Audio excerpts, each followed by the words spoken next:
महाभारत का युद्ध क्यों हुआ? कुछ शब्दों के कारण। गलती दुर्योधन दुशासन की। कर्ण ने कहा वैश्या द्रौपदी को, और द्रौपदी ने भी गलती कर दी, अंधे का बेटा अंधा कह दिया दुर्योधन को। परंतु उसका बड़ा अपमान हुआ भरी सभा में, उसको निर्वस्त्र करने की चेष्टा की गई। वो भूल नहीं सकती थी, बार बार याद दिलाती थी अपने पांचों पतियों को कि तुम्हें बदला लेना है। एक बार तो अर्जुन ने कहा भी कि तुम्हें केवल अपने प्रतिकार की लगी हुई है और हमें युद्ध लड़ना है। युद्ध जीत लिया पांडवों ने। वो रात जबकि अश्वत्थामा ने द्रौपदी के पांचों पुत्रों को और उसके भाइयों को अंधेरे में सोते हुए मार दिया। अनर्थ था ये।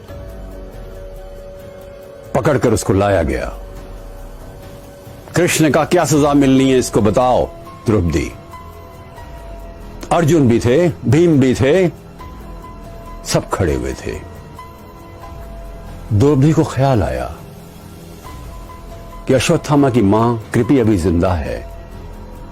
जिस तरह से मुझे अपनी संतान के खोने का दुख हो रहा है, अश्वत्थामा की यदि मृत्यु हो जाए तो कृपी को दुख होगा। और ये तो गुरुपुत्र है। अर्जुन भी ये कह रहे हैं, वास्तव में सत्य भी है। कृष्ण इसके बंधन खोल दो। कृष्ण ने अर्जुन से कहा इसकी मणि निकाल लो, और निकाल ली गई। तो द्रौपदी ने क्षमा कर दिया। जिस द्रौपदी पर यह इल्जाम लगता है कि वो अपने प्रतिकार के लिए, युद्ध के लिए उत्तरदायी है, वो द्रौपदी इतनी विशाल हृदय की बनी, ये तो हमें सोचना ही पड़ेगा उसके व्यक्तित्व के बारे में। वो कितनी महान थी। रावण के दरबार में जब अंगद पहुंचते हैं और कहते हैं कि सीता माता को लौटा दो रावण राज, मेरे स्वामी तुम्हें क्षमा कर देंगे, हंसते हुए कहता है रावण, अट्टहास करते हुए, वो तुम्हारा स्वामी बार बार संधि के प्रस्ताव भेजता है। वो कायर है, लड़ना ही नहीं चाहता। पता है अंगद ने क्या कहा? रावण राज, क्षमतावान ही क्षमा कर सकता है, मेरे स्वामी क्षमतावान है। गौतम बुद्ध जा रहे थे एक नगर से। उन्होंने कई इस प्रकार की विचारों की विकृतियों के विरुद्ध अपनी आवाज उठाई, जिससे कई लोग रुष्ट थे। एक व्यक्ति आया, उसने बुद्ध के चेहरे पर थूक दिया। बुद्ध ने अंगोछे से साफ कर लिया। प्रिय शिष्यानंद ने कहा, भंते मुझे आज्ञा दीजिए, इसको दंडित करो। उसने कहा नहीं, ये कुछ कहना चाहता था, इसने कह दिया। उसने कहा कि ये क्या कहा उसने? उसने कहा उसे कहने का तरीका है, मुझसे रुष्ट है। बुद्ध ने उसको क्षमा कर दिया। दूसरे दिन वो व्यक्ति वापस आता है, कहता है, हे बुद्ध, कल मैंने आपके चेहरे पर थूका और आपने क्रोध भी नहीं किया, क्यों? बुद्ध ने कहा, क्या क्रोध भी मैं तुम्हारे कहने पर करूंगा? उसने पैर पकड़ लिए। बुद्ध ने कहा, बहुत देर हो गई। 15 साल पहले तुम आते, तुम मेरे चेहरे पर थूकते, मुझे क्रोध आता। तुम मेरे पैर पकड़ दे, मुझे अच्छा लगता। अब तो ना मुझे कल दुख हुआ, ना आज सुख हो रहा है। पता है आपको, सरदार पटेल के चेहरे पर एक व्यक्ति ने थूक दिया था दंगों के दौरान।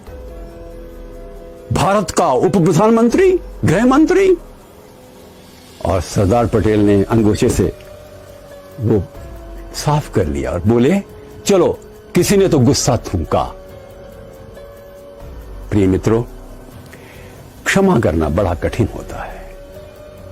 पर किन्हीं भी दो लोगों में, दो मित्र, पति पत्नी, भाई बहन, बॉस सबॉर्डिनेट, कोई भी लोग हो, any relationship of two, one has to be greater, nobler, stronger, taller. एक को तो अच्छा बनना ही पड़ेगा ना।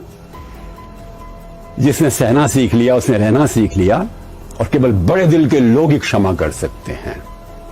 Forgiveness is very important. और इस प्रकार से हमें इस फॉरगिवनेस को एक रूप देना चाहिए, हमारी आत्मा की आवाज बनाना चाहिए।